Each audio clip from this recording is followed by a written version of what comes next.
The Super Bowl halftime show is one of the biggest stages in music. It's where legends are made, careers are revived, and sometimes unforgettable moments take place.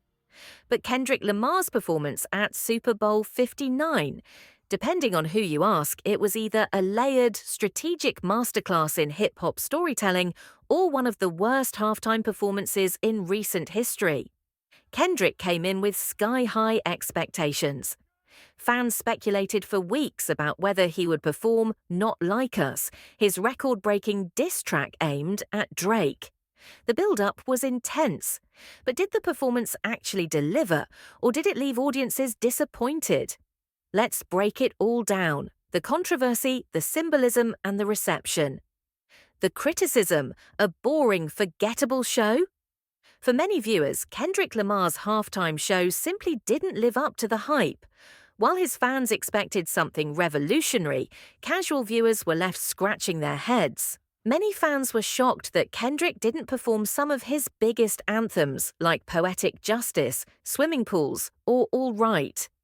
Instead, he leaned into his recent material, which didn't resonate as widely with the general audience.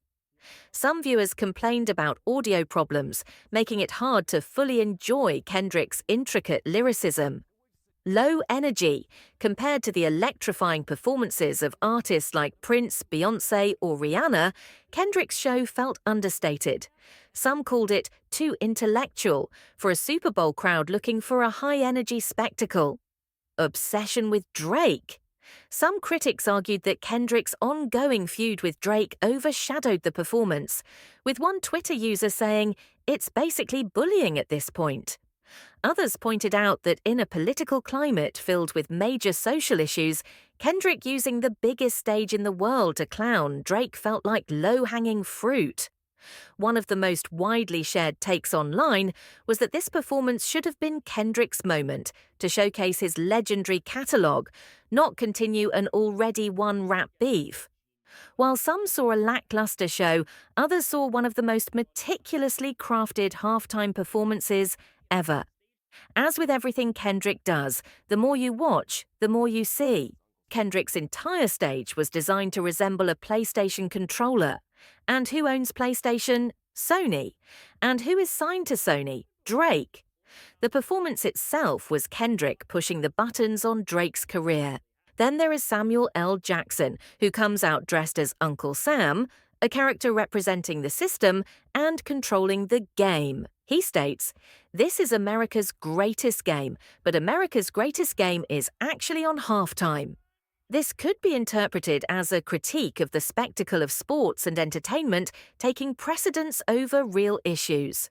When the dancers march in formation, Uncle Sam dismisses them, saying, "This isn't what America wants. It's too loud, too reckless, too ghetto." A clear statement on how black culture is often exploited, yet dismissed. Some claimed not to like Kendrick's song choice, saying that he could have performed more well-known numbers. Let's look at the meaning behind each song, starting with Squabble Up. The dancers squabble up into their respective colours, representing different sets or gangs, symbolising how division is used as a form of control. DNA. Kendrick reminds himself who he is. "I got loyalty, I got royalty inside my DNA." Euphoria, his first real diss track that set off the beef with Drake, reinforcing his dominance.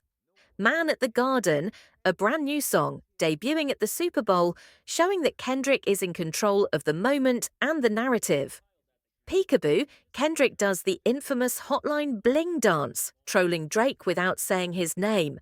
Kendrick sings All the Stars, the stage lights up, and the crowd literally becomes all the stars, emphasizing that true greatness isn't defined by industry rankings. Then, the moment everyone was curious to see happen, Kendrick plays the Not Like Us beat, but stops suddenly, saying, 40 acres and a mule.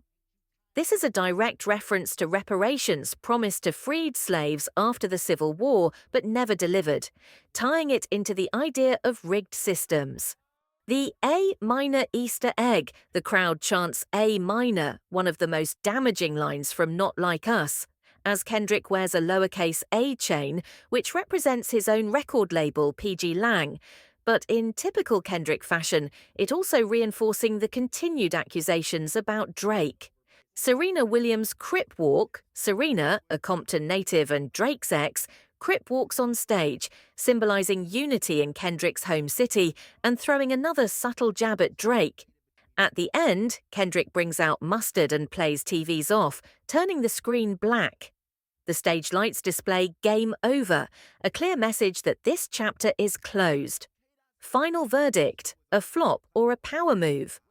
Was Kendrick's performance a disappointment, or was it one of the most layered halftime performances of all time? If you're just looking for high-energy, club-banger performances, this wasn't for you.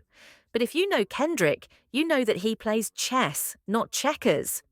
Every move was intentional, every symbol had meaning, and even in an arena like the Super Bowl, he found a way to push his message.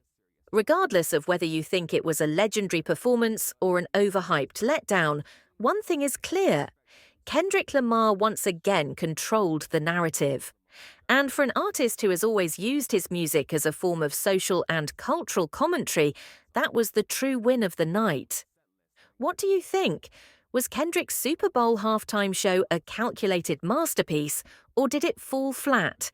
Drop your thoughts in the comments and don't forget to subscribe for more deep dives into hip-hop culture.